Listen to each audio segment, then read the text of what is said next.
Φίλοι μου, πάλι μαζί από το κανάλι μας Φαγητά και Γλυκά για Εργαζόμενους σε ένα ακόμα βίντεο. Μια τόσο εύκολη συνταγή. Πιο εύκολη δεν γίνεται. Πάμε να τη δούμε. Τα υλικά μας είναι μισό πακέτο, 100 γραμμάρια δηλαδή σαβαγιάρ, μισή κούπα ινδοκάριδο, μισή κούπα νερό και μία κουβερτούρα 125 γραμμάρια.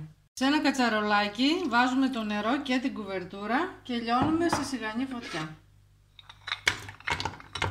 Παίρνουμε το σαβαγιάρ, το βουτάμε στη σοκολάτα. Το βάζουμε τώρα στο ινδοκάριδο. Το σπαλίζουμε. Κατά αυτόν τον τρόπο θα τα φτιάξουμε όλα. Έτοιμα, τα έχουμε αφήσει μία ώρα να κρυώσουν και τώρα θα τα δοκιμάσουμε. Εντάξει, είναι φοβερά. Πανεύκολα, την κάνετε τη συνταγή σε 1 λεπτό και έχετε πάντα έτοιμο κέρασμα με τα χεράκια σας. Φιλιά πολλά φίλοι μου, την άλλη εβδομάδα πάλι μαζί. Γεια σας!